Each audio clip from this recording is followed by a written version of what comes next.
Hello everyone, स्वागत है आपका एक और नए सेशन के अंदर। तो बच्चों, चैप्टर नंबर 8 चल रहा है हमारा सोर्सेज ऑफ बिजनेस फाइनेंस। अभी तक हम ओनर्स फंड कंप्लीट कर चुके हैं और बच्चों आज हम स्टार्ट करने वाले हैं कौन सा फंड? Borrowed fund. तो बच्चे स्टार्ट करते हैं आज की क्लास। और आज की क्लास को स्टार्ट करते करते हम ये भी देख लेंगे कि अभी तक हमने क्या क्या टॉपिक पढ़ चुके हैं। तो बच्चों, सबसे पहले हमने बिजनेस फाइनेंस का मतलब समझा था। अलग अलग एक्टिविटीज को करने के लिए जो पैसा चाहिए उसे बिजनेस फाइनेंस बोलते हैं। दो तरीके से रिक्वायरमेंट होती है, फिक्स कैपिटल रिक्वायरमेंट और वर्किंग कैपिटल रिक्वायरमेंट। तीन तरीके से क्लासिफाई कर सकते हैं हम किसको, पैसों को, जो हम बिजनेस के अंदर ला सकते हैं on the basis of time period, on the basis of ownership, on the basis of source of generation. Time period के हिसाब से तीन तरीके से क्लासिफाई किया जा सकता है, short term, medium term, long term. On the base of ownership हम कैसे क्लासिफाई कर सकते हैं? Owner's fund and borrowed fund. उसके अलावा हम सोर्स ऑफ जनरेशन में कैसे क्लासिफाई कर सकते हैं इसको? हम इंटरनल सोर्सेज और एक्सटर्नल सोर्सेज। आफ्टर बच्चों हमने शेयर्स के बारे में पढ़ा था। शेयर्स में हमने दो तरीके के शेयर्स पढ़े थे, एक था हमारा इक्विटी शेयर्स, एक था हमारा प्रेफरेंस शेयर्स। प्रेफरेंस शेयर्स बच्चों क्या बोलते थे? दो तरीके के प्रेफरेंस होते हैं उनके पास ओवर इक्विटी शेयर होल्डर्स। पहला, डिविडेंड उनको पहले दिया जाएगा, दूसरा रीपेमेंट ऑफ कैपिटल उनको पहले दिया जाएगा। प्रेफरेंस शेयर के अंदर डिविडेंड अमाउंट फिक्स्ड होता है, लेकिन इक्विटी शेयर होल्डर के में फिक्स्ड नहीं होता। ये आपको मैंने चीज बताई थी। वो स्टेबल होता है, वो अनस्टेबल होता है। उसके हमने बहुत सारे मेरिट्स ही मेरिट्स पढ़े थे, मैं इतना डिटेल में नहीं जाऊंगा, अदरवाइज क्लास बोरिंग होती चली जाएगी। वो मैंने आपको अच्छे से करा चुका हूं। सेकंड लेक्चर के अंदर हमने देखा था equity share of preference shares. I hope आपने वो अच्छे से देख लिया होगा। फिर बच्चों हमने देखा था लास्ट क्लास के अंदर रिटेन अर्निंग्स के बारे में पढ़ा था। रिटेन अर्निंग्स का मतलब क्या होता है? जो प्रॉफिट डिस्ट्रीब्यूट नहीं होता है और बिजनेस में रखा रहता है उसे क्या बच्चों बोलते हैं? रिटेन अर्निंग्स बोलते हैं। इसी को हम प्लगिंग बैक ऑफ प्रॉफिट बोलते हैं, इसी को हम सेल्फ फाइनेंसिंग भी बोल देते हैं। इसके मेरिट्स हमने डीमेरिट्स पढ़े थे। परमानेंट सोर्स होता है, कोई कॉस्ट इन्वॉल्व नहीं होती, फ्रीडम ऑफ यूज होता है। लिमिटेशन क्या आती है इसके? ये डिससेटिस्फेक्शन क्रिएट करता है कि डिविडेंड नहीं मिल रहा है। अपॉर्चुनिटी कॉस्ट इसकी थोड़ी सी खराब हो जाती है और ये अनसर्टेन रहता है क्योंकि प्रॉफिट फ्लक्चुएटिंग रहते हैं। ये मेन हमने कॉन्सेप्ट समझा था बच्चों लास्ट क्लास के अंदर, जीडीआर, एडीआर और आईडीआर। अगर इंडियन कंपनी को बाहर से पैसा चाहिए, बाहर के लोगों से पैसा चाहिए, तो वो जीडीआर के थ्रू पैसा ला सकते हैं। कैसे? बाहर के लोग जीडीआर खरीदेंगे और जो कंपनी जीडीआर देती है वो इंडियन कंपनी के शेयर्स खरीदेगी। मैंने बताया था इनडायरेक्ट रूट होता है। इनडायरेक्ट रूट कैसे होता है? बाहर के लोग जीडीआर खरीदेंगे कहां से? उनके डिपॉजिटरी बैंक से। उनके डिपॉजिटरी बैंक का बैंक एक एजेंट हमारी कंट्री में होता है जिसको हम कस्टोडियन बोलते हैं, और कस्टोडियन हमारी कंपनी के शेयर्स खरीदता है। तो ये इनडायरेक्टली हमारी कंपनी के शेयर्स खरीद लेते हैं। सिमिलरली एडीआर मतलब अमेरिकन लोग जो हमारी कंपनी में शेयर्स खरीदते हैं तो एडीआर के थ्रू खरीदते हैं। ऑन द अदर हैंड अगर हमारे लोग, इंडियन लोग, बाहर की कंपनी के कोई शेयर्स खरीदना चाहते हैं तो वो आईडीआर के रूप में खरीदते हैं। ये मैंने आपको चीज बताई थी लास्ट क्लास के अंदर। बच्चों ये था हमारे ओनर्स फंड के बारे में। बच्चों आज से जो मेन चीज चालू करने वाले हैं वो है हमारा बोरोड फंड। ठीक है, बहुत ही डिटेल में डिस्कस करने वाले हैं कि बोरोड फंड क्या होते हैं। ठीक है, सबसे पहले बच्चों जो हम स्टार्ट करने वाले हैं वो होगा हमारा डिबेंचर या फिर बॉन्ड्स के थ्रू। बहुत ही इंपॉर्टेंट कॉन्सेप्ट है डिबेंचर्स बच्चों, क्योंकि क्लास 12th के अंदर अकाउंट सब्जेक्ट के अंदर दो चैप्टर हमारे डिबेंचर्स पर है। तो बेसिक्स अच्छे से स्ट्रॉन्ग कर लेना जिससे आपको क्लास 12th में दिक्कत ना आए। ठीक है, तो बच्चों स्टोरी समझेंगे डिबेंचर्स क्या होते हैं और फिर देर आफ्टर इसकी थ्योरी पढ़ेंगे और मजे से हमारा कंप्लीट हो जाएगा। ठीक है, ओके। तो थ्योरी पढ़, इसका बैकग्राउंड समझने की कोशिश करते हैं पहले। तो बच्चों बात करेंगे डिबेंचर्स के बारे में कि एक्चुअल में डिबेंचर्स या फिर बॉन्ड्स क्या होते हैं। बच्चों अगर मैं बात करूं सिंपल वर्ड्स में, डिबेंचर और बॉन्ड्स तो नाम एक जैसे ही हैं, बस नाम रिप्लेस कर सकते हो, लेकिन काम क्या होता है जरा इसका ये बात बताते हैं। बच्चों शेयर्स के अंदर हमने क्या पढ़ा था? शेयर्स में हमने ये देखा था एक कंपनी होती है जो क्या कहती है, लोगों से कहती है कि आप हमारी कंपनी में पैसा लगाइए। ठीक है, हमारी कंपनी की शेयर कैपिटल में पैसा लगाइए, आप हमको मनी दीजिए, हम आपको क्या देंगे? शेयर्स देंगे। और शेयर किस चीज को डिनोट करते हैं? ये शेयर डिनोट करते हैं ओनरशिप को। ठीक है, मतलब इन शॉर्ट हम आपसे कह रहे हैं आप आइए, बिजनेस में पैसा लगाइए और मालिक बन जाइए। हमने ये देखा था शेयर्स क्या प्रूफ होते हैं? ओनरशिप का प्रूफ होते हैं। मैंने आपको बताया था इक्विटी शेयर होल्डर ज्यादा ओनर्स ऑफ द कंपनी, मैंने आपको ये चीज बताई थी। तो यहां पर क्या हो रहा है? हम पब्लिक से पैसा ले रहे हो, पब्लिक को कंपनी का मालिक बना रहे हैं, मतलब एज इफ आपकी ही कंपनी है वो, आप कंपनी है, आप कंपनी के मालिक हैं। ये आपको चीज समझ में आ रही है? तो यहां पर क्या होता है, इनको हम वोटिंग राइट्स भी देते हैं, याद आया बच्चों आपको? हम इनको प्रॉफिट में शेयर भी देते हैं, हम डिविडेंड भी देते हैं, ये सारी चीजें करते हैं। ये चीज आपको समझ में आ गई थी कि शेयर्स क्या होते हैं।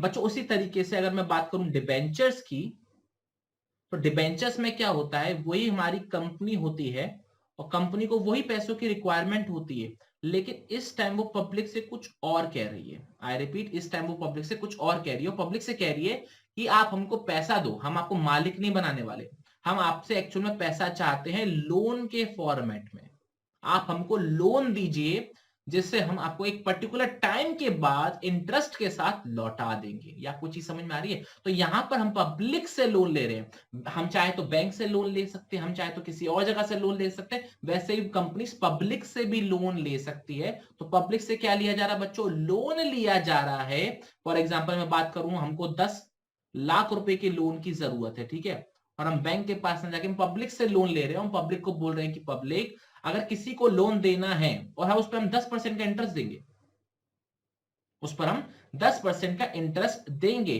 तो अगर किसी को लोन देना है तो वो मिनिमम 1000 का लोन दे सकता है या 1000 के मल्टीपल में ही लोन दे सकता है। जस्ट लाइक शेयर्स, शेयर्स में क्या होता था बच्चों, हम कंपनी की ओनरशिप में आपका हिस्सा लेते थे कि आपको कंपनी की ओनरशिप में हिस्सा दे रहे हैं, लेकिन यहां पर क्या हो रहा है, हम पब्लिक से लोन ले रहे हैं, ठीक है। डिबेंचर्स क्या होता है? पब्लिक से लोन लेना, और बदले में बच्चों हम उनको क्या देंगे? एक रिसीट देंगे, आया ना, रिसीट देंगे कि हाँ भाई हमने आपसे पैसा लिया है और बदले में आपको हम इतना एक फिक्स परसेंट क्या देंगे बच्चों?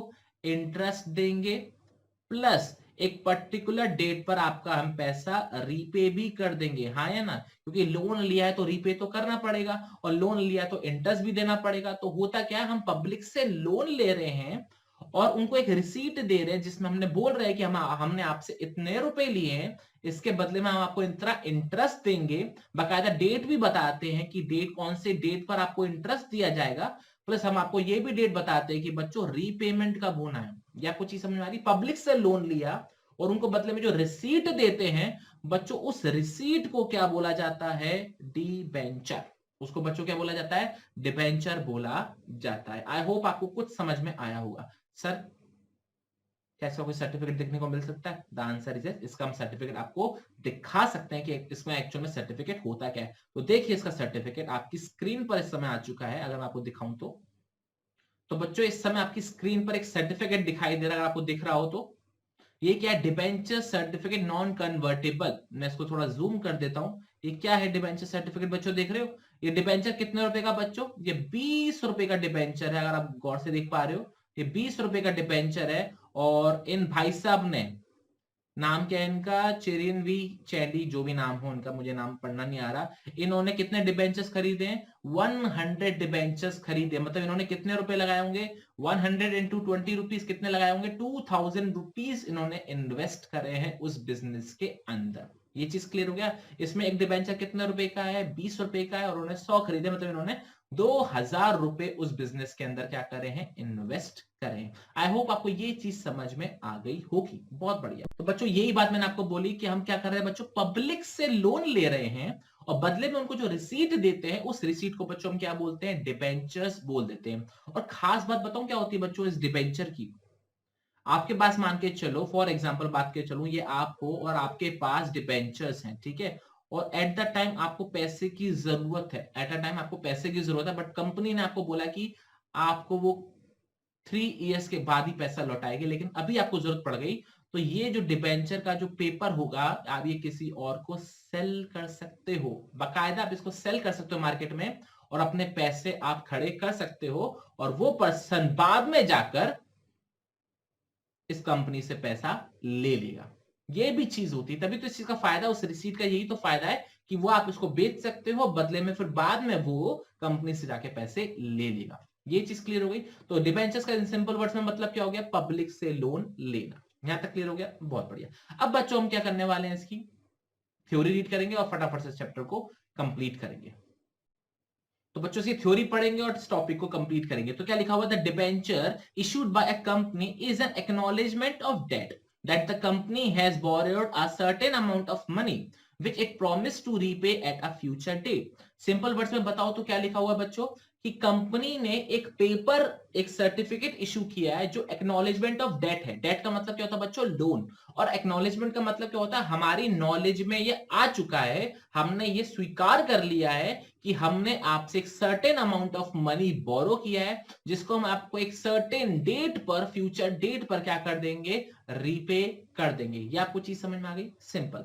अ company can raise fund through issue of debentures, ठीक है, कंपनी डिबेंचर इशू करके पैसा रेज कर सकती है, which bears a fix rate of interest, मतलब क्या? उस पर एक फिक्स रेट ऑफ इंटरेस्ट होता है जो कंपनी को पे करना होता है, जिनसे वो पैसा लेती है। जैसे जिसको हम शेयर्स देते हैं तो वो शेयर होल्डर बन जाता है, तो जिनको हम डिबेंचर्स देते हैं तो बच्चों वो डिबेंचर होल्डर्स बन जाते हैं, ठीक है।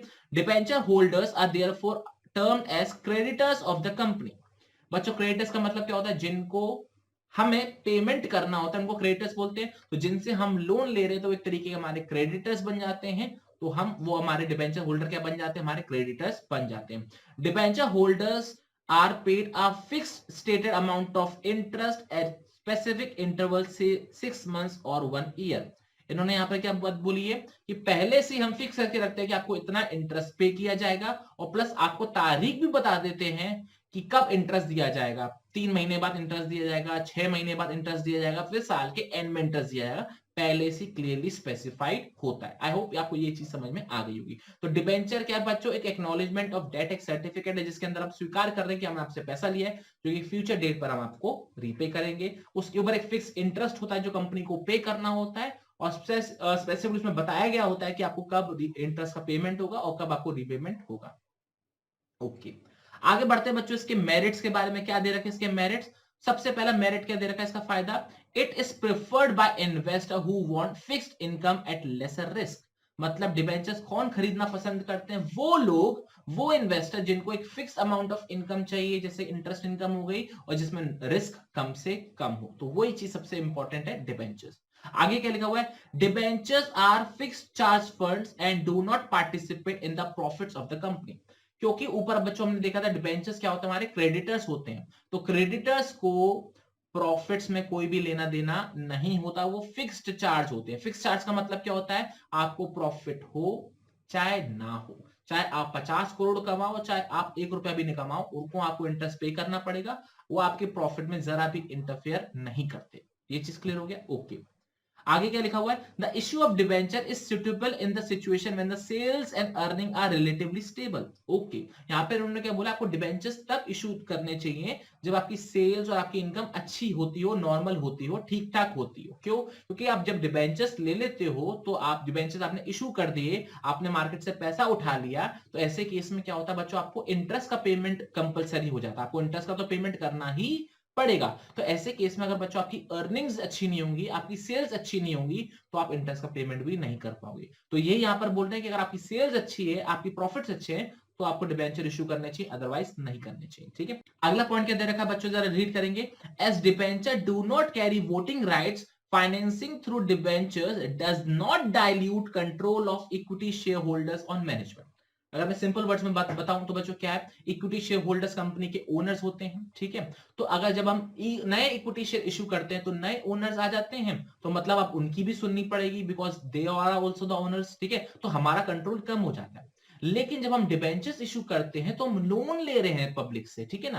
तो जब पब्लिक से लोन लेते हैं तो पब्लिक मालिक नहीं बनती, वो सिर्फ क्रेडिटर ही रहती हैं। और जो इंसान क्रेडिटर होता है उसके पास कोई वोटिंग राइट नहीं होता, वो हमारे बिजनेस के ऊपर जो कंट्रोल है उसको कम नहीं करते। हमारा पूरा का पूरा कंट्रोल हमारे बिजनेस के अंदर रहता है। अगर एक छोटा सा एग्जांपल से समझाऊं, फॉर एग्जांपल अगर मैं बात करूं बच्चों, मैंने आपसे लोन लिया है अपने बिजनेस के लिए। मैंने क्या बोला? अगर मैंने आपसे लोन लिया है अपने बिजनेस के लिए, तो आपको मुझसे सिर्फ 2 चीजें के मतलब होगा। एक तो इंटरेस्ट का मतलब होगा कि मैं आपको इंटरेस्ट रेगुलरली पे करता रहूं, और एक टाइम के बाद मैं आपको पैसा रीपे कर दूं। आप मेरे बिजनेस करने के तरीके में, आप मेरे बिजनेस की ओनरशिप में जरा भी इंटरफेयर नहीं कर सकते, क्योंकि मैंने सिर्फ आपसे लोन लिया है। ऑन द अदर हैंड, अगर बच्चों मैं आपको शेयर्स इशू कर देता तो आप भी मालिक बन जाते, तो आप मेरे बिजनेस के अंदर, आप, क्योंकि वो आपका भी बिजनेस हो गया, क्योंकि आप भी शेयर होल्डर हो, तो आप भी आप अपने बिजनेस को अपने हिसाब से चलाने की कोशिश कर सकते हो। मतलब आप कंट्रोल हैंडल कर सकते हो, आपके पास कंट्रोल आ जाएगा, आप मेरा कंट्रोल डाइल्यूट हो जाएगा। मतलब हमारे पास कंट्रोलिंग की शेयरिंग हो जाएगी। ये आपको चीज समझ में आ गई। लेकिन लोन के केस में, डिबेंचर के केस में आपका कंट्रोल बिल्कुल भी कम नहीं होता। एक और क्या दे रखा बच्चों, लास्ट पॉइंट देखेंगे, financing through debenture is less costly as compare to cost of preference और equity capital as interest payment और डिबेंचर इज टैक्स डिडक्टेबल। क्या मतलब दे रखा है बच्चों? बच्चों जब हम लोन लेते हैं तो इंटरेस्ट पे करते हैं, और जब हम शेयर्स इशू करते हैं तो हमको डिविडेंड देना पड़ता है। या आपको चीज समझ में आ रही है? जब हमने लोन लिया तो हमको इंटरेस्ट पे करना है, और जब हम शेयर्स इशू करते हैं तो क्या करा जाता है बच्चों, शेयर से जो पैसा आता है उसमें हम डिविडेंड देते हैं। इंटरेस्ट खर्चा माना जाता है, और जब खर्चा करेंगे तो प्रॉफिट कम होगा, और प्रॉफिट कम होगा तो टैक्स भी कम आएगा। ये चीज समझ में आई? फिर से रिपीट करता हूं, इंटरेस्ट पेमेंट एक खर्चा होता है बिजनेस का, और जब हम खर्चा करेंगे तो प्रॉफिट कम आएगा, और प्रॉफिट कम आएगा तो बच्चों हमको टैक्स कम देना पड़ेगा। ये चीज समझ में आई? On the other hand dividend क्या होता है, प्रॉफिट को डिस्ट्रीब्यूट करना होता है, और प्रॉफिट कब आता है हमारे पास, टैक्स देने के बाद। ये आपको चीज समझ में आ रही है? तो प्रॉफिट बांटने में हमको टैक्स का कोई बेनिफिट नहीं मिलता, लेकिन इंटरेस्ट देने में हमको टैक्स का बेनिफिट मिलता है, क्योंकि उससे हमारा प्रॉफिट कम होता है, प्रॉफिट से हमारा टैक्स कम हो जाता है। ये चीज समझ में आ गई आपको? तो वही इन्होंने यहां पे लिखा हुआ है, interest payment on debenture is tax deductible. Tax deductible का मतलब क्या होता है, टैक्स पे करने से पहले ही हम इंटरेस्ट का खर्चा माइनस कर देते हैं, जिससे प्रॉफिट कम होता है, और जब प्रॉफिट कम होता है तो टैक्स भी कम हो जाता है। तो मेरिट्स क्या पढ़े थे बच्चों, मैं 2 मिनट में रिवाइज कराता हूं। सबसे पहला क्या है, लेसर रिस्क होता है क्योंकि आपको फिक्स्ड इनकम मिलती रहती है। दूसरा, चार्ज होते हैं, मतलब आपको पेमेंट करना ही होता है, वो प्रॉफिट में कोई भी इंटरफेरेंस नहीं करेंगे। तीसरा, आपको डिबेंचर्स तब इश्यू करने चाहिए आपकी सेल्स अच्छी हो, अदरवाइज आपके ऊपर बर्डन पड़ना चालू हो जाएगा। वोटिंग राइट इनके पास नहीं होते तो आपका कंट्रोल मजबूत रहता है, वो बिल्कुल भी डाइल्यूट नहीं होता। और लास्ट इन्होंने क्या दे रखा है कि डिबेंचर्स इशू करना सस्ता पड़ता है in comparison to equity shares और प्रेफरेंस शेयर्स। क्यों? क्योंकि डिबेंचर्स पर हम इंटरेस्ट पे करते हैं, और जो कि टैक्स निकालने से पहले माइनस कर दिया जाता है, जिस वजह से प्रॉफिट कम आता है और टैक्स भी कम आता है। लेकिन प्रॉफिट बांटने में कोई भी टैक्स की बचत नहीं होती। ये चीज हमने पढ़ी मेरिट्स के अंदर। अब बच्चों बात करते हैं इसके डीमेरिट्स के बारे में। बच्चों क्या दे रखे इसके लिमिटेशन, जरा रीड करेंगे। सबसे पहला क्या दे रखा है, as fixed charge instrument debenture puts a permanent burden on the earnings of the company. क्योंकि डिबेंचर्स में बच्चों हमको इंटरेस्ट पे करना ही करना है, चाहे हमको प्रॉफिट हो चाहे ना हो। तो ऐसे में हमारे प्रॉफिट्स पे एक बर्डन पड़ना चालू हो जाता है कि यार हमेशा हर साल 6 महीने बाद, 1 साल बाद इतना तो इंटरेस्ट का पेमेंट चला ही जाएगा। दूसरा क्या दे रखा है बच्चों, इन केस ऑफ रीडीमेबल डिबेंचर्स। बच्चों रीडीमेबल का मतलब क्या होता है, रीपेमेंट। जिन डिबेंचर्स का हमको रीपेमेंट करना होता है एक फिक्स टाइम पीरियड के बाद, the company has to make provisions for repayment on the specific date even during periods of financial difficulty. क्योंकि डिबेंचर्स का हमको बच्चों एक टाइम के बाद रीपेमेंट करना होता है, तो हमको पहले से ही बंदोबस्त करके रखना पड़ता है पैसों का। क्योंकि एक पर्टिकुलर डेट पर हमको पैसों को रीपे करना है, तो पैसों का बंदोबस्त करना पड़ेगा, भले ही फाइनेंशियल डिफिकल्टी कितनी क्यों ना आ रही हो। जैसे लॉकडाउन के अंदर जिन डिबेंचर्स का रीपेमेंट करना था, तो बच्चों कंपनी को कितना दिक्कत आई होगी, तो कंपनी ने पहले से ही पैसों का इंतजाम करके रखा था कि इस पर्टिकुलर डेट पर उनको पैसा रीपे कर देंगे। तो ये क्या बच्चों, एक परेशानी है कि आपको पहले से पैसों का इंतजाम करना चालू कर देना पड़ता है। आगे बच्चों थर्ड और लास्ट लिमिटेशन क्या दे रखी है, each company has a certain borrowing capacity. With the issue of debentures, the capacity of a company to further borrow of funds reduces. ये बात बच्चों इंपॉर्टेंट बहुत बोली है।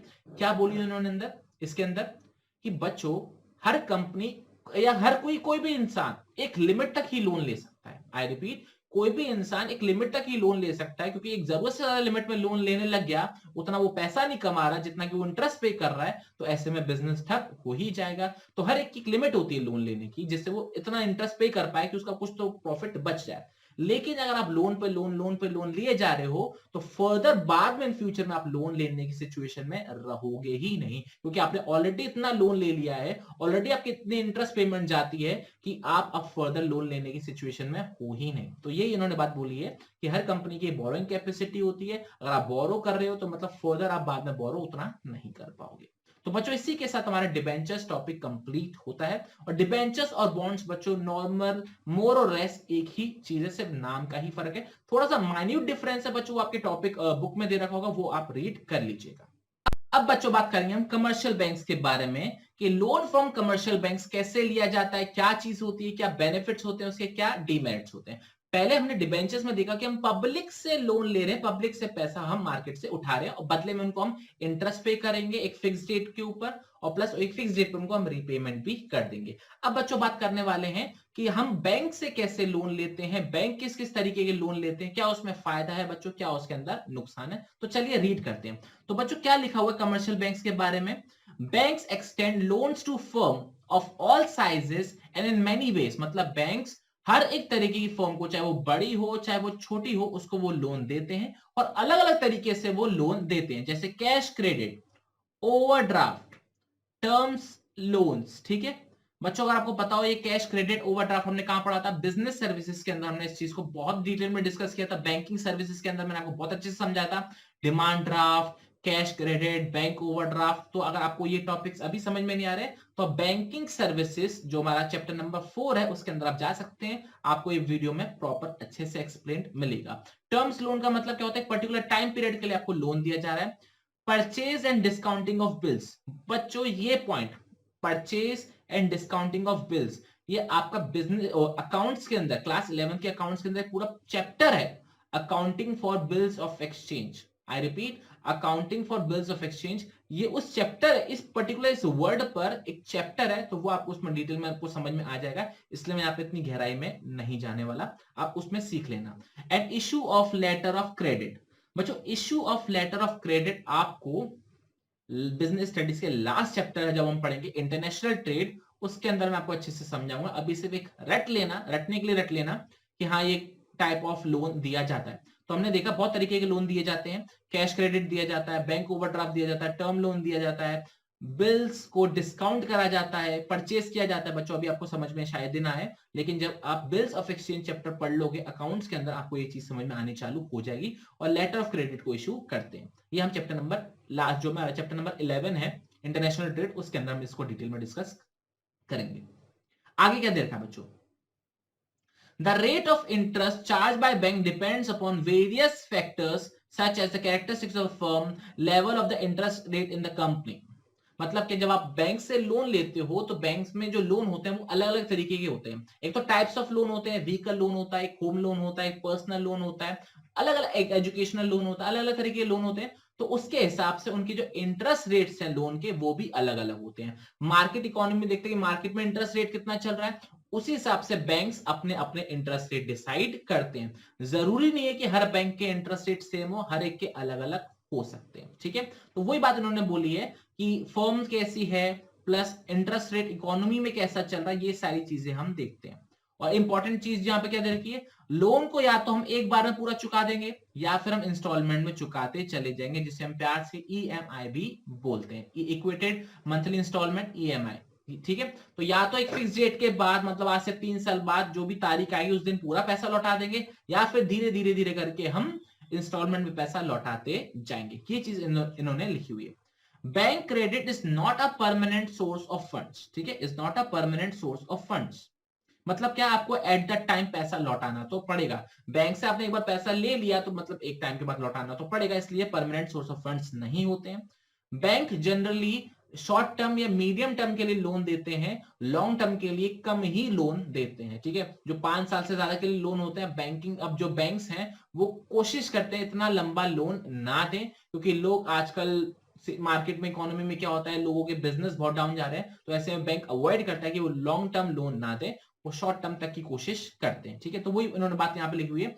दो bank have started extending loan for longer periods, generally such loan are used for medium to short periods. वैसे तो banks longer period के लोन देना चालू कर दिया है, लेकिन नॉर्मली या जनरली लोग मीडियम टर्म या शॉर्ट टर्म के लिए लोन ही लेते हैं। The borrower is required to provide some security or create charge on assets of the firm before a loan is sanctioned by a commercial bank। मतलब simple words में उन्होंने ये बात बोली है, अगर आप बैंक से लोन लेते हो तो बदले में आपको कुछ ना कुछ चीज एज अ सिक्योरिटी गिरवी रखवानी पड़ती है। ठीक है, बैंक आपका रिश्तेदार तो है नहीं जो आपके चेहरे पे आपको लोन दे देगा, उनको कुछ ना कुछ तो सिक्योरिटी चाहिए कि बाय चांस इन फ्यूचर अपना पैसा नहीं लौटाए तो वो उस चीज को बेचकर अपना पैसा रिकवर कर लेगी। तो बच्चों क्या पढ़ा हमने बैंकिंग के अंदर, बैंक अलग अलग तरीके के लोन्स देती है, जैसे कैश क्रेडिट हो गया। एग्जांपल दिमाग रखना है बच्चों, एक नंबर में पूछा जा सकता है कि ये चीज कहां से फाइनेंस होता है, तो आप बोलोगे लोन फ्रॉम कमर्शियल बैंक, जैसे आपका cash credit, bank overdraft, term loan, purchase and discounting of bill, letter of credit, ये सारे एग्जांपल्स हैं। इसके बाद हमने क्या देगा, रेट ऑफ इंटरेस्ट अलग अलग हो सकता है, डिपेंड करता है आपकी फर्म कैसी है, डिपेंड करता है कि मार्केट में क्या कहते हैं इंटरेस्ट रेट कैसा चल रहा है। लोन को आप इंस्टॉलमेंट में भी चुका सकते हो और एक पर्टिकुलर डेट पे लमसम मतलब इकट्ठा अमाउंट भी आप चुका सकते हो, ठीक है। और लोन लेने के लिए आपको कुछ ना कुछ चीज गिरवी रखवानी पड़ती है। क्या आपको चीज समझ में आ गई? बहुत ही बढ़िया।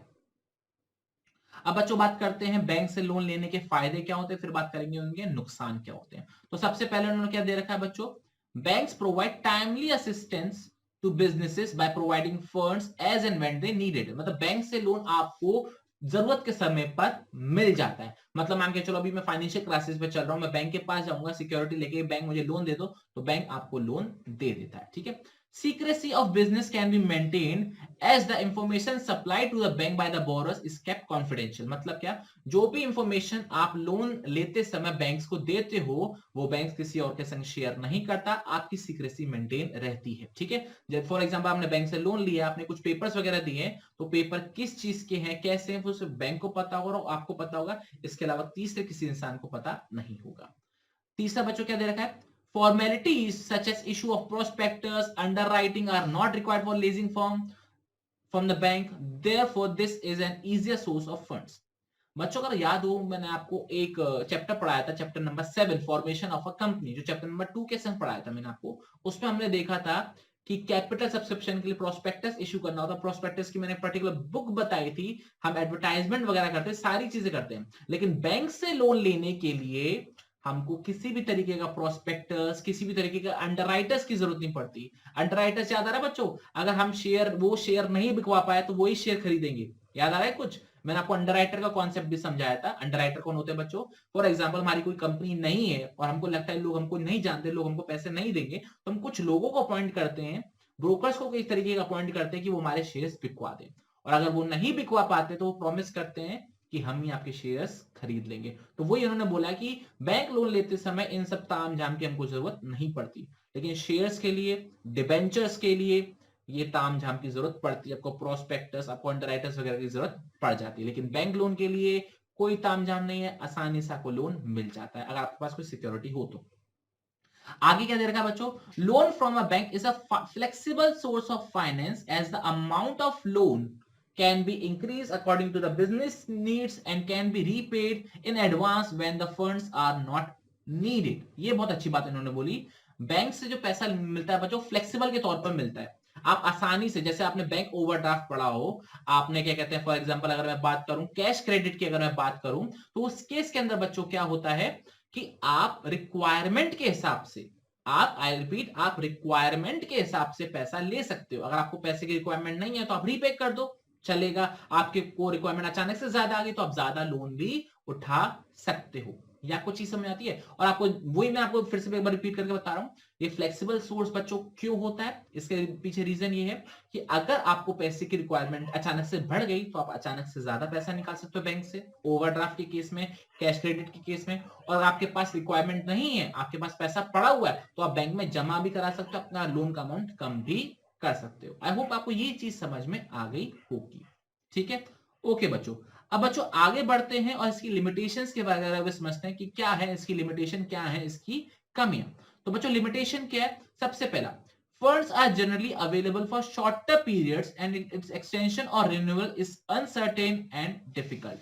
मतलब क्या, आपने एक बार लोन ले लिया और आपने टाइम लिमिट डिसाइड कर ली कि इतने टाइम पीरियड के लिए ही हमको लोन चाहिए, तो बाद में अगर आपको आगे बढ़वानी हो डेट कि नहीं मैं आज रीपे नहीं कर सकता, मैं बाद में रीपे कर दूंगा, 1 साल बाद, 6 महीने बाद, 2 साल बाद, तो ऐसा करने में बहुत मुश्किल आती है, बैंक इजीली नहीं मानते, ठीक है। यही चीज इन्होंने यहां पर बोली है। आगे क्या लिखा हुआ है, bank make detail investigation of the company's affair financial structure and may also ask for security of assets and personal securities. This makes the procedure of obtaining funds slightly different। क्या बोला यहाँ पर, बैंक लोन देने से पहले अच्छा खासी तहकीकात करती है कि कौन है आपकी कंपनी, क्या काम करती है, आपके अकाउंट्स के फाइनेंशियल स्टेटमेंट्स चेक करती है कि आपको प्रॉफिट हो रहा है कि नहीं हो रहा है, ये सब चीजें चेक करी जाती हैं, तब जाकर आपको लोन दिया जाता है। ठीक है, जैसे आपको क्रॉस चेक कर सके कि आप जिस चीज के लिए लोन ले रहे हो वो क्या वर्दी है, लोन देने लायक है कि नहीं। प्लस वो आपसे सिक्योरिटीज भी मांग सकती है कि आप कोई चीज गिरवी रखवाइए तभी हम आपको लोन देंगे। ठीक है, और लास्ट बच्चों लिमिटेशन क्या दे रखी है, एक बार रीड करेंगे। In some cases difficult terms and condition are imposed by banks for the grant of loan. For example, restriction may be imposed on the sale of mortgage assets, thus making normal business working difficult. ये चीज बच्चों बहुत important और ये अक्सर होती है। क्या होती है, जब आप बैंक से लोन लेते हो तो बैंक आपको एक शर्त पे लोन देती है कि हम आपको लोन दे तो रहे हैं लेकिन आपको ये शर्तें हमारी माननी पड़ेंगी। क्या शर्तें क्या माननी पड़ेंगी, जिस चीज का हम आपको लोन दे रहे हैं वो आप बेच नहीं सकते हो। जब तक आप फुल रीपेमेंट नहीं कर सकते तब तक आप बेच नहीं सकते हो। प्लस वो कुछ चीजों के खरीदने पे, कुछ चीजों के बेचने पे भी रिस्ट्रिक्शन लगा सकते हैं। क्यों, क्योंकि उनको लगता है कि अगर आप ये काम करोगे तो बिजनेस के लिए रिस्की होगा, आप लॉस करोगे और आप उनका पैसा रीपे नहीं कर पाओगे। तो ऐसे केस में बैंक्स कुछ रिस्ट्रिक्शंस भी लगा सकते हैं कि हम आपको लोन दे तो रहे हैं लेकिन आपको कुछ शर्तें माननी पड़ेंगी, आपको ये नहीं करना पड़ेगा, आपको ये नहीं करना पड़ेगा, आपको वो नहीं करना पड़ेगा, आप चीज को ऐसे बेच नहीं सकते हो, आप इस चीज को ऐसे खरीद नहीं सकते हो। तो ऐसे में वर्किंग करना, बिजनेस करना हमारे लिए मुश्किल हो जाता है। या कुछ चीज समझ आ गई। तो बच्चों ये था हमारा पूरा कमर्शियल बैंक। मैं एक बार फिर से आपको रिवाइज कराता हूं बच्चों। कमर्शियल बैंक के अंदर हमने क्या पढ़ा, पहला, बैंक हर एक बिजनेस, बड़ी फर्म छोटी फर्म को लोन दे सकता है। एग्जांपल हमने देखे, cash credit, term loan, bank overdraft, discounting of bills, letter of credit. Rate of interest होता है, ठीक है, अलग अलग हो सकते हैं, डिपेंड करता है इकोनॉमी के रेट के ऊपर, डिपेंड करता है बैंक टू बैंक, डिपेंड करता है फर्म किस चीज के लिए लोन ले रही है, इस पर डिपेंड करता है। आप इंस्टॉलमेंट में रीपे कर सकते हो या एक साथ लमसम में भी रीपे कर सकते हो। परमानेंट सोर्स नहीं होता जस्ट बिकॉज आपको रीपे करना होता है और आपको सिक्योरिटी भी देनी पड़ती है। लिमिटेशन बच्चों मैं फटाफट से रिवाइज करा दूं आपको। शॉर्ट टर्म के लिए मिलता है और एक्सटेंशन कराना मुश्किल होता है क्योंकि बैंक इजीली नहीं मानते हैं। इसके अलावा बैंक आपको लोन देने से पहले डिटेल इन्वेस्टिगेशन करते हैं कि आपकी कंपनी क्या काम करती है, आपके फाइनेंशियल अकाउंट्स को चेक कराया जाता है जो आप उनके पास सबमिट कराते हो, फिर उसके बाद वो सिक्योरिटीज भी मांग सकते हो। तीसरा हमने क्या देखा, वो कुछ टर्म्स एंड कंडीशंस भी लगा सकती हैं आपके ऊपर कि आप ये चीज खरीद नहीं सकते, ये चीज बेच नहीं सकते। तो ऐसे में बिजनेस करना थोड़ा सा मुश्किल हो जाता है। और बच्चों ऊपर हमने एडवांटेजेस क्या देखे थे, सबसे पहले एडवांटेज क्या था, टाइमली असिस्टेंस मिल जाता है, जब जरूरत होती है तब आपको लोन मिल जाता है। इसके अलावा आपका सीक्रेसी मेंटेन रहती है, जो भी आपने इंफॉर्मेशन बताई है वो किसी और को नहीं बताई जाती। इजियर सोर्स होता है क्योंकि शेयर्स में प्रोस्पेक्टस, अंडरराइटर्स वगैरह वाली दिक्कत होती है लेकिन बैंक लोन में इतनी दिक्कत नहीं होती। और लास्ट बच्चों फ्लेक्सिबल सोर्स, जब आपको लोन की रिक्वायरमेंट ज्यादा है तो आप ज्यादा लोन ले सकते हो, ठीक है, और जब आपको रिक्वायरमेंट कम है तो आप रीपे भी आराम से कर सकते हो। तो ये था बच्चों हमारा कमर्शियल बैंक और डिबेंचर्स एंड बॉन्ड जो हमने इस पर्टिकुलर पेज के ऊपर अच्छे से समझा। ठीक है, डिबेंचर्स का मतलब मैंने बच्चों को आपको क्या बताया था, पब्लिक से लोन ले रहे हैं और पब्लिक को बता रहे हैं कि हम आपको इतना इंटरेस्ट रीपे करेंगे, पर्टिकुलर डेट पर आपको रीपेमेंट भी कर देंगे।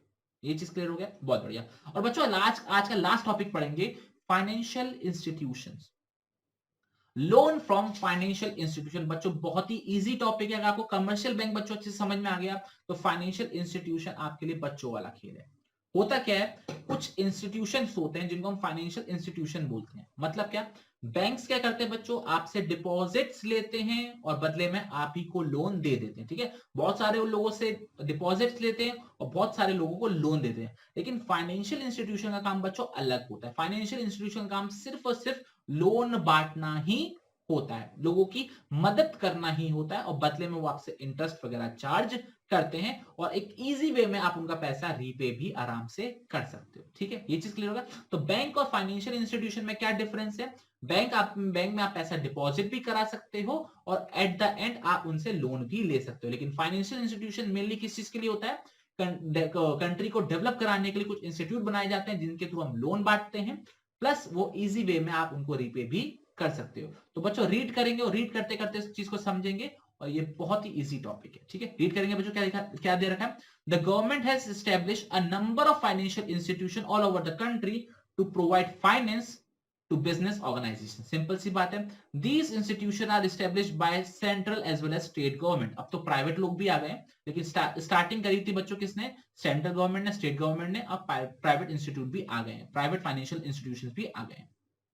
क्या देता है, they provide both owned capital, मतलब शेयर्स वगैरह भी देने में मदद करते हैं, प्लस लोन कैपिटल मतलब डिबेंचर्स हो गए आपके, बाकी जो भी लोन लेने के तरीके, वो सारी चीजें आपको प्रोवाइड कर देते हैं for long term and medium term requirements, मतलब 1 साल से 5 साल, 5 साल से ज्यादा, इन सब के लिए आपकी वो मदद कर देते हैं। And supplements traditional financial agencies like commercial bank, बिल्कुल सही, मतलब इन्होंने क्या बोला, ये बैंक्स की तरह ही आपको लॉन्ग टर्म के लिए, शॉर्ट टर्म के लिए लोन वगैरह दे सकते हैं। ठीक है, आगे क्या दे रखा है, as these institutions aim at promoting industrial development of a country, these are also called development banks। Simple words में बच्चों, क्योंकि ये जो फाइनेंशियल इंस्टीट्यूशंस होते हैं, बैंक्स को कह रहा हूं मैं, बिजनेसमैन को लोन देते हैं, और बिजनेसमैन अपने बिजनेसेस, अपने इंडस्ट्री सेटअप करते हैं, इंडस्ट्रीज को डेवलप कराने में इन शॉर्ट मदद कर रहे हैं, इसलिए इनको डेवलपमेंट बैंक्स भी बोला जाता है।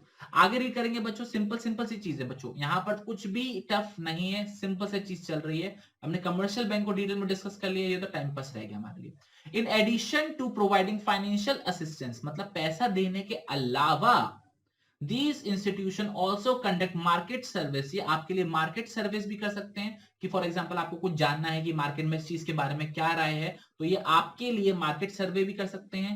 आपको टेक्निकल सपोर्ट, टेक्निकल असिस्टेंस भी दे सकते हैं, आपको मैनेजरियल सर्विस भी दे सकते हैं, जिससे आप अपने बिजनेस को इजिली रन कर पाए। आपको टेक्निकल चीजें समझने में दिक्कत आ रही है, आपको बिजनेस को मैनेज करने में दिक्कत आ रही है, तो ये फाइनेंशियल इंस्टीट्यूशन आपके बिजनेस को रन कराने के लिए ये सारी सर्विसेज भी देती है।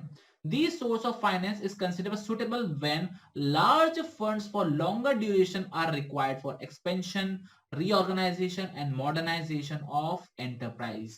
मतलब क्या, फाइनेंशियल इंस्टीट्यूशन से तभी लोन लेते हो, या लोग जनरली फाइनेंशियल इंस्टीट्यूशन से तभी लोन लेते हैं जब उनको बहुत ज्यादा पैसा चाहिए होता है, बहुत लंबे ड्यूरेशन के लिए पैसा चाहिए होता है। क्यों? क्योंकि उनको अपने बिजनेस को एक्सपेंड करना है, फिर से रीऑर्गेनाइज करना है, या बिल्कुल ही नए तरीके से उस चीज को, बिजनेस को करना है।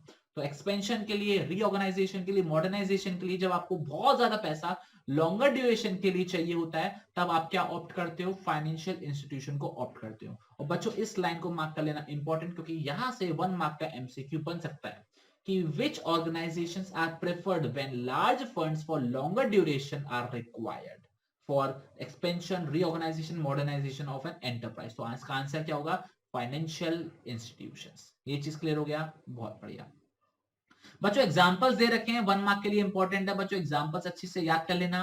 IFCI industrial financial corporation of India, ICICI industrial credit investment corporation of India, LIC life insurance corporation of India, and IDBI industrial development bank of India. बच्चों यहाँ पे बैंक मिस हो गया, तो industrial development bank of India. ठीक है, तो ये एग्जांपल्स हैं किनके, हमारे फाइनेंशियल इंस्टीट्यूशन के, तो आप ये अच्छे से याद कर लेना। ठीक है, 1 मार्क के लिए आ सकता है। अब बच्चों बात करते हैं इनके मेरिट्स के बारे में, कि क्या क्या फायदे हमको मिलते हैं फाइनेंशियल इंस्टीट्यूशन से लोन लेने के लिए। बच्चों पहला मेरिट क्या है, financial institution provide long term finance which are not provided by the commercial bank. जैसे कि हमने उसके अंदर पढ़ा था कि commercial bank although long term के लिए देते हैं, लेकिन वो बचते हैं कि लॉन्ग टर्म के लिए ना दे, लेकिन financial institution must long term के लिए आपको लोन दे देते हैं। आगे क्या दे रखा है, besides providing funds, many of these institutions provide technical, managerial and technical advices and consultancy to business firm। आपने फीचर में पढ़ा, ये आपको पैसा तो देते हैं, लेकिन आपके मार्केट सर्विस भी कराते हैं, आपको टेक्निकल सपोर्ट, आपको मैनेजर सपोर्ट भी देते हैं, जैसे आप बिजनेस को इजिली रन कर पाओ। वही उन्होंने फीचर को मेरिट बना दिया। After obtaining loan from financial institution, it increases the goodwill of the borrowing company in the capital market। क्योंकि जब आप लोन लेते हो तो ऐसा लगता है ना कि आपने बिजनेस से, आपने लोन लिया है बिजनेस को एक्सपेंड करने के लिए, बड़ा करने के लिए, तो आपकी गुडविल यहाँ पर इंक्रीज हो जाती है। और ऐसे केस में लोग आपको लोन देना पसंद करते हैं कि यार इस कंपनी ने आपको लोन दे दिया, मतलब आपके बिजनेस के अंदर कोई ना कोई बात तो होगी, तो हम भी आपके बिजनेस में पैसा लगाना चाहते हैं, ईदर थ्रू शेयर्स या ईदर थ्रू डिबेंचर्स या फिर इधर थ्रू लोन, किसी भी तरीके से हम आपके बिजनेस में पैसा लगाना चाहते हैं, तो ये गुडविल भी इंक्रीज हो जाती है। फोर्थ पॉइंट क्या दे रखा है, as the repayment of loan can be made in easy installment, it does not prove to be a much burden on the business. आप इजिली रीपे कर सकते हो इंस्टॉलमेंट में, तो कोई बर्डन का रोल होता ही नहीं है। फिफ्थ पॉइंट क्या दे रखा है, the funds are made available during the period of depression when other source of finance are not available. मतलब क्या है, जब इंडस्ट्री डाउन जा रही होती है, जब इकोनॉमी डाउन जा रही होती है, डिप्रेशन का टाइम हो रहा होता है, डिप्रेशन मतलब जब इकोनॉमी डाउन होता है, सब चीजें सस्ती होने लग जाती हैं, तो ऐसे केस में बैंक्स, फाइनेंशियल इंस्टीट्यूशन आपको लोन देते हैं तब भी। ये चीज यहां पर उन्होंने एडवांटेज में दे रखा है, ठीक है। तो financial institutions are much better than banks, ये ऐसा बोलना चाह रहे हैं, ठीक है। मैं नहीं बोल रहा हूं, ये ऐसा ये बोलना चाह रहे हैं। अब बच्चों आज का लास्ट टॉपिक, अब जरा पढ़ेंगे इनके लिमिटेशंस क्या है और फिर आज की क्लास को हम करेंगे एंड। तो बच्चों पहली लिमिटेशन क्या दे रखी है, financial institution follow rigid criteria for grant of loan, too many formalities make the procedure time consuming and expensive. क्योंकि ये आपको लार्ज अमाउंट ऑफ फंड्स देते हैं, for longer period of time देते हैं, तो ये बहुत स्ट्रिक्ट क्राइटेरिया फॉलो करते हैं लोन देने से पहले, जिस वजह से ये टाइम कंज्यूमिंग हो जाता है और थोड़ा बहुत महंगा भी पड़ता है, क्योंकि ये प्रोसेसिंग फीस कभी कभार ज्यादा ले लेते हैं, ठीक है। आपको लोन दे रहे हैं, कुछ प्रोसेसिंग फीस तो होगा ना, कुछ खर्चा तो होगा इन्वेस्टिगेशन कराने में, वो सारा खर्चा फिर खुद से बियर करेंगे, वापसी तो बियर करेंगे, ठीक है। आगे ये देखा, certain restriction such as restriction on the payment of dividend are imposed on the powers of the borrowing company by the financial institution।